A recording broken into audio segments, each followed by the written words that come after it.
For the first time ever, I am thrilled to say we have an official sponsor for the Dirt Talk podcast, and that's Ariat.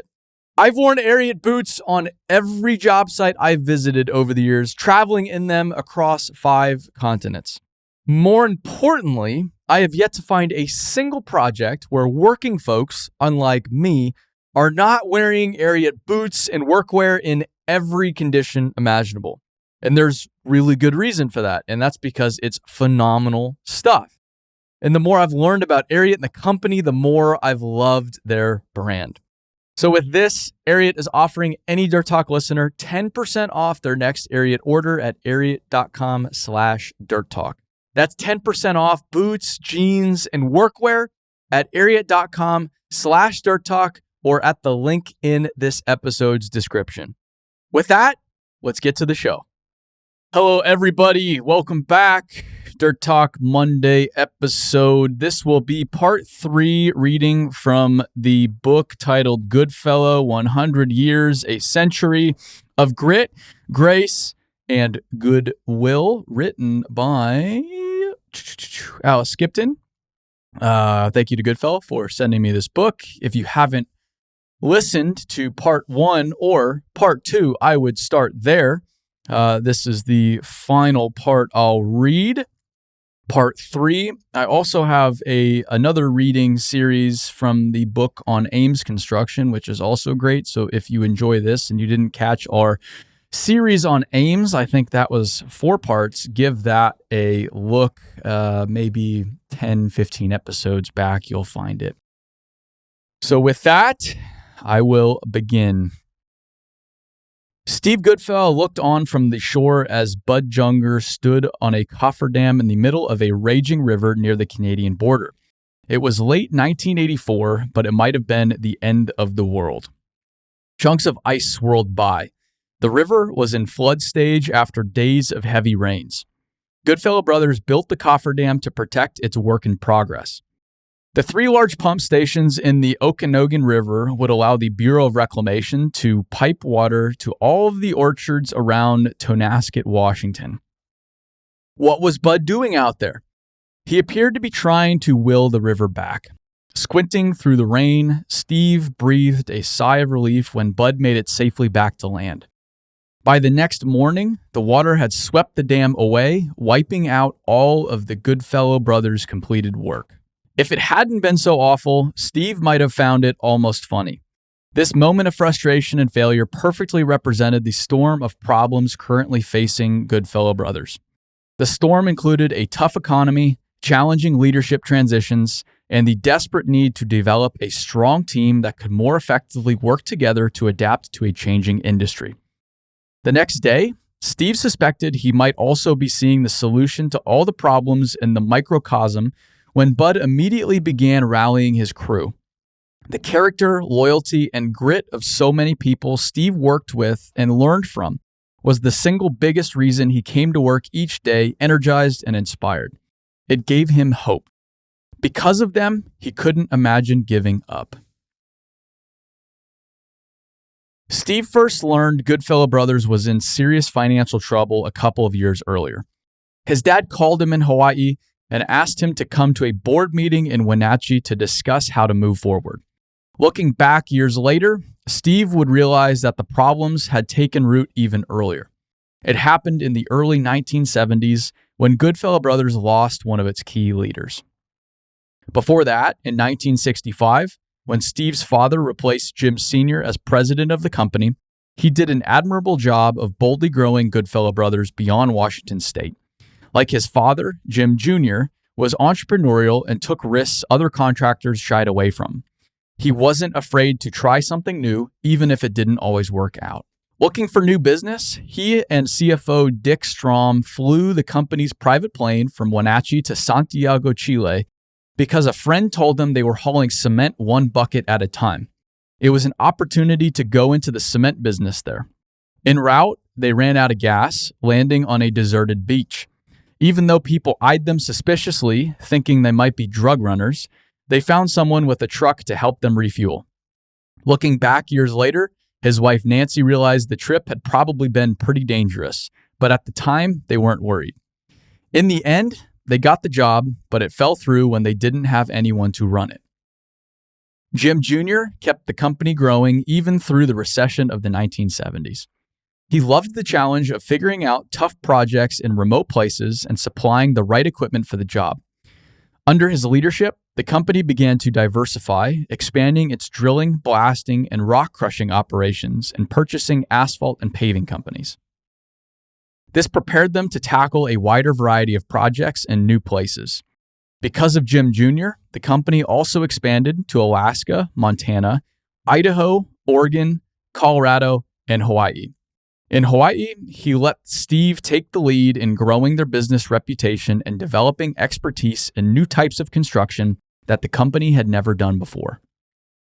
In addition to Jim Jr.'s big picture leadership in expanding the company, Goodfellow Brothers' success during those years equally relied on Tom Riley building the projects. Since starting in the 1940s, Goodfellow Brothers' general superintendent had become an institution. He'd almost done his job too well, with Jim Sr. and Jim Jr. turning all field interactions over to him. He served as the point person on every job, traveling to active job sites, talking to superintendents in the field, and connecting with equipment manufacturers. He served as Goodfellow Brothers' chief problem solver.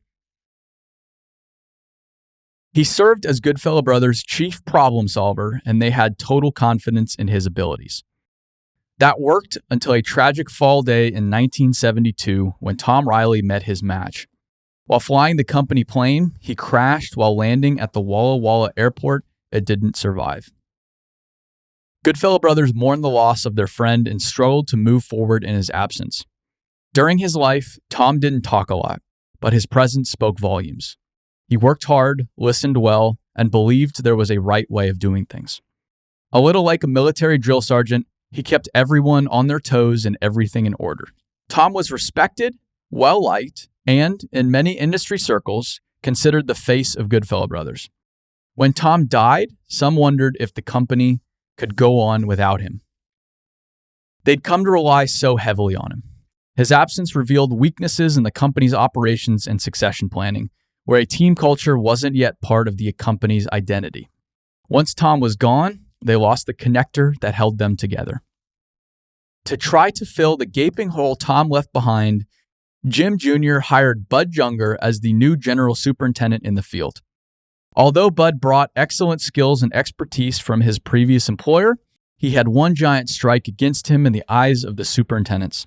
He wasn't and never could be Tom Riley. Around that time, as Steve graduated from college, Goodfellow Brothers bid and got the job to do a third powerhouse at the Rock Island Dam on the Columbia River in eastern Washington. This work would be more complex than anything they'd done before, so Jim Jr. brought on the additional talent of Conway Narby. The hire was smart and forward-thinking. Conway came from the civil construction company Kiewit Corporation and had experience managing large, complex projects. What Jim Jr. didn't consider was the difference in culture between Kiewit and Goodfellow Brothers. Over the years, Kiewit had become an industry leader by instituting sophisticated systems for tracking budgets and running jobs.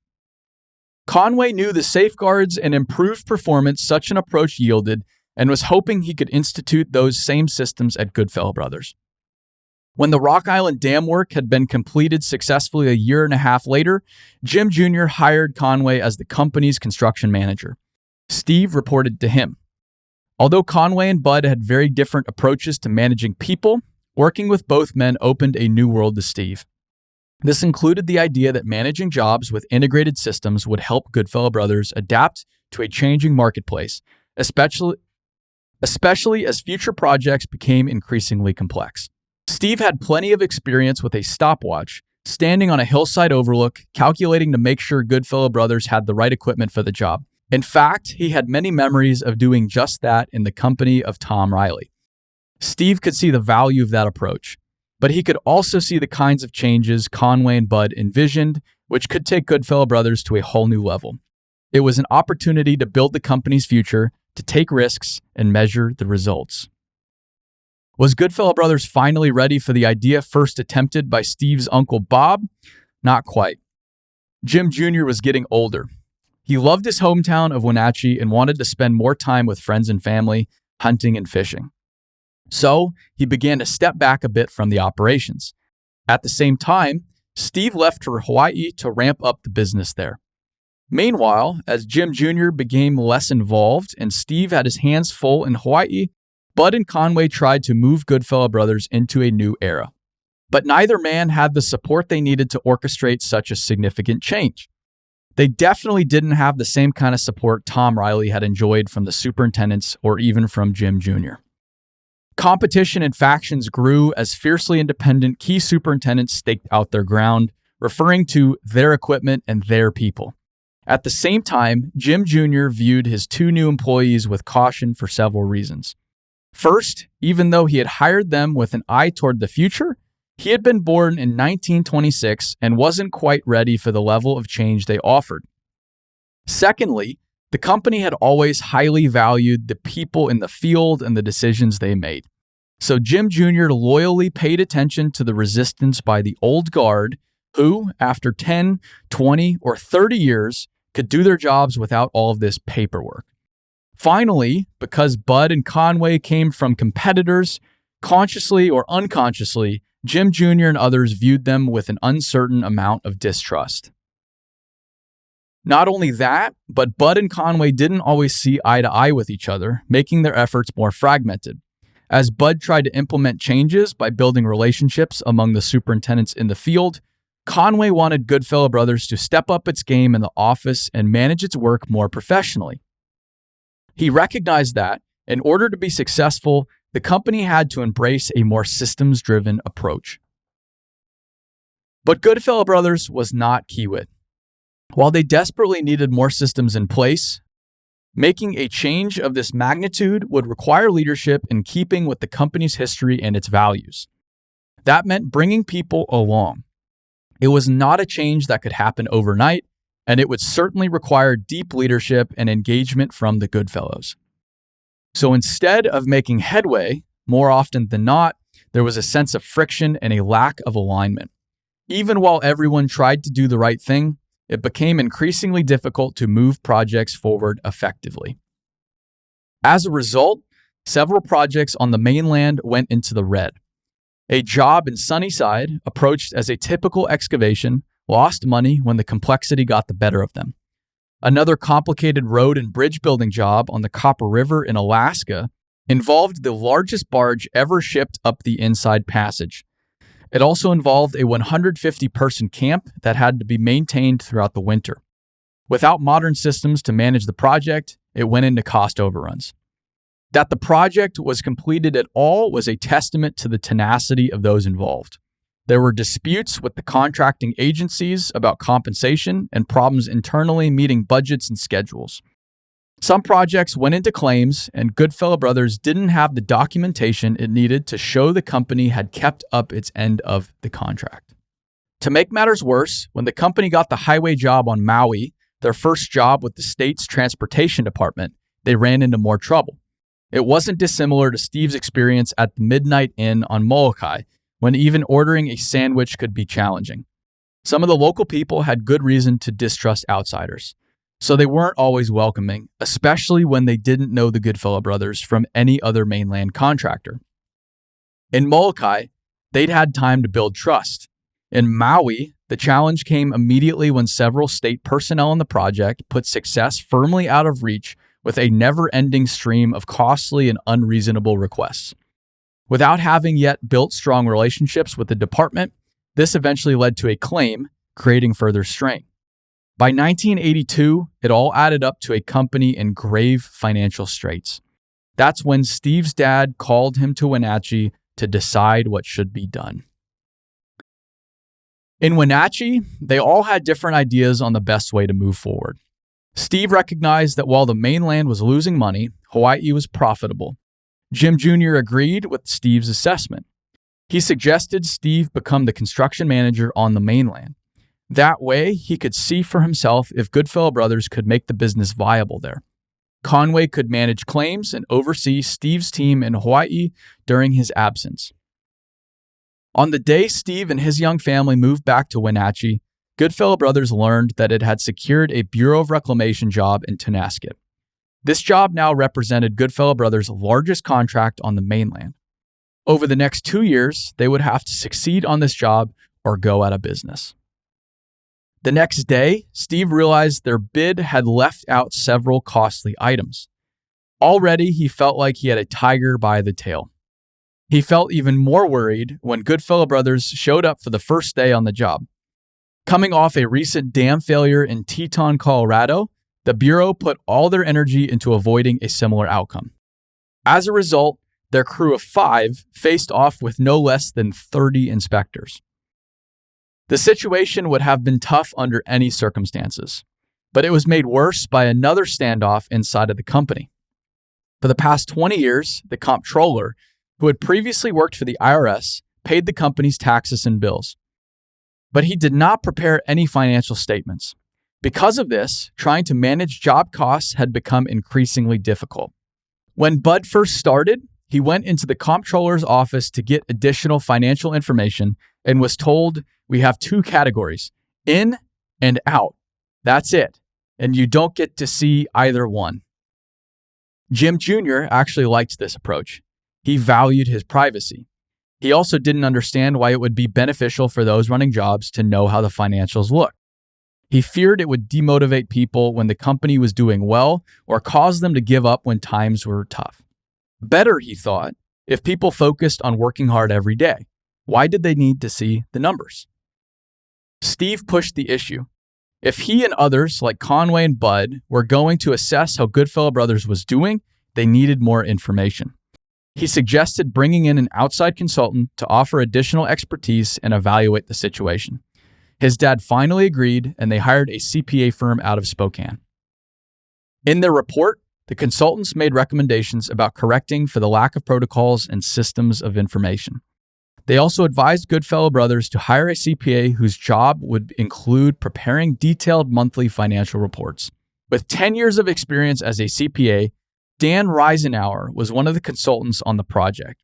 He'd grown up on a farm in eastern Washington. He knew the company's strong reputation and history of road building in the area. When the new position opened, he applied, and Steve promptly hired him. When he ran their first financial statement, it showed a near bankrupt company with a negative net worth. Steve waited for Dan to back out, to tell him, "On second thought, I'd rather not take the job." But he didn't.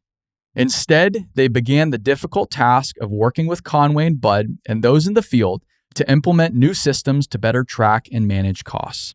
During those days, Steve thought hard about how his granddad put relationships first. To succeed, they needed to come together as a team, rely on one another, and move in the same direction with a common purpose. He felt it was their only hope. Unfortunately, the comptroller continued on as Dan's boss. He had little interest in the forward momentum of the team, such as Dan's efforts to redesign the accounting system and establish new processes. Steve took it up with his dad, suggesting it was time for Dan's manager to retire. His dad wasn't keen on the idea. In truth, he didn't know if this new approach was the right one. Plus, he felt a loyalty to longtime employees who had started when Jim Sr. was at the helm. Finally, as Steve realized that one individual could undermine all his efforts, he gave his dad an ultimatum. "Either he goes or I go," he said, and he left the office. It gave Steve no pleasure to force the issue. It wasn't a case of the new generation against the old. In fact, he and his dad were both working side by side to achieve the same thing. They both wanted to do whatever they could to save Goodfellow Brothers with as little damage to everyone involved as possible. But Steve knew they had reached a point where they needed to make hard decisions. If they couldn't do it, the company would not survive. Now in his 30s, the weight of responsibility settled on Steve in new ways. He was a father now. He and his dad no longer had the reassuring presence of Jim Sr. Even after 5 years, his absence left a hole in the Wenatchee office. There, he'd spent much of his later years as mascot and cheerleader, watching with pride as the next generation stepped up. Steve didn't want to let his dad, his grandfather, or anyone else down. There were so many good, hardworking, longtime Goodfellow employees who would give their last breath to make the company succeed. He wanted to ensure success for all of them. The next day, Jim Jr. agreed a change needed to be made.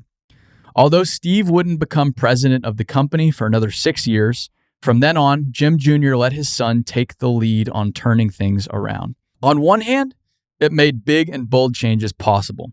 On the other, it meant Steve was the one who had to make and then act on the hardest choices. He respectfully asked the comptroller to retire. He also had to have similar conversations with a few other long-standing superintendents who were not aligned with the new direction. He knew the company's only chance of survival was having a core group of people who shared common values and put the company's interests before their own.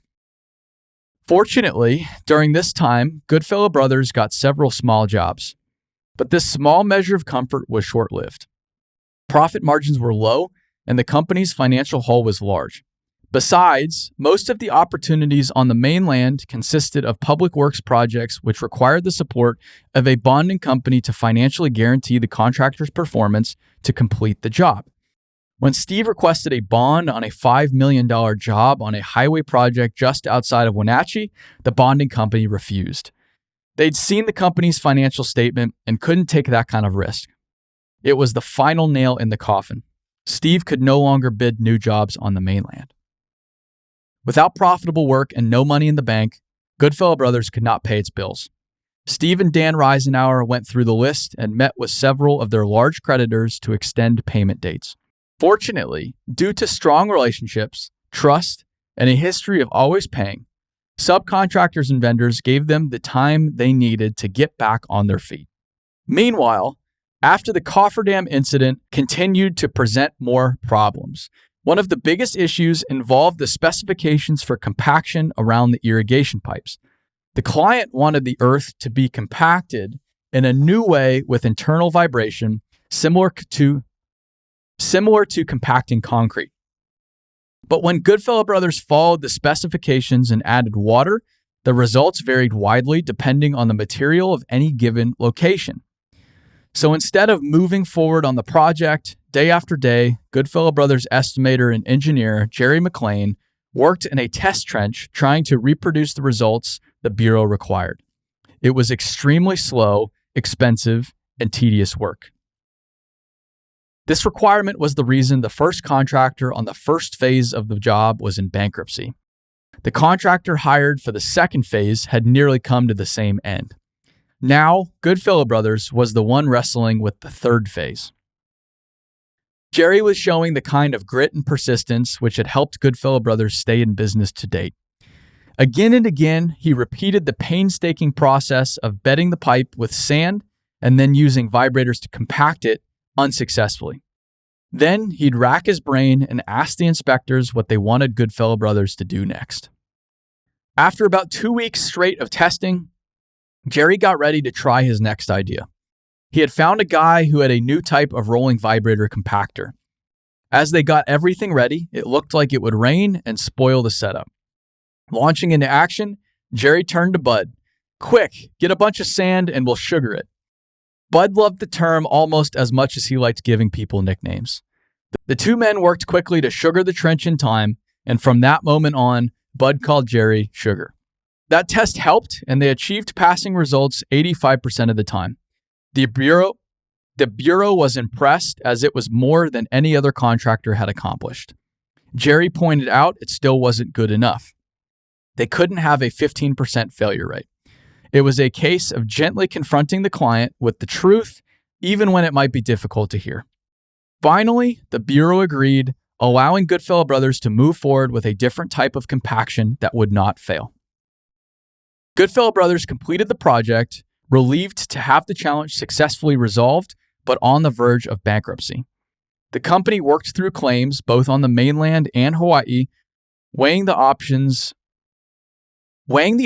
of settling or facing lengthy battles. In both cases, Goodfellow Brothers chose to settle to maintain long-term relationships with clients. To help with the settlement work in Hawaii, Goodfellow Brothers hired Scott Pingree. He and Steve were the same age and had grown up in the same area. Both went on to get engineering degrees. Scott thought the job would be temporary. Instead, it was the beginning of a long career with Goodfellow Brothers. When he eventually started his own business, he continued to live by the company's values. Do the right thing for employees, clients, and the community, and make friends on every project. On the mainland, the company settled with the Bureau of Reclamation. Goodfellow Brothers received $2.4 million because of all the difficulties on the job.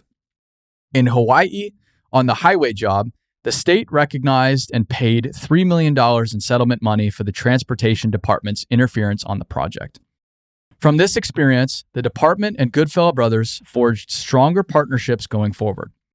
This outcome demonstrated the value of building long-term relationships. Those settlement dollars were also critical in keeping the company afloat. Still, Goodfellow Brothers had a long way to go to regain solid footing in the industry. One by one, operations on the mainland had to be shut down or sold before Steve could return to Maui and focus on rebuilding. They closed the gold mining operation in Liberty, Washington. They sold the concrete company in Wenatchee. The exception was Morrill Asphalt.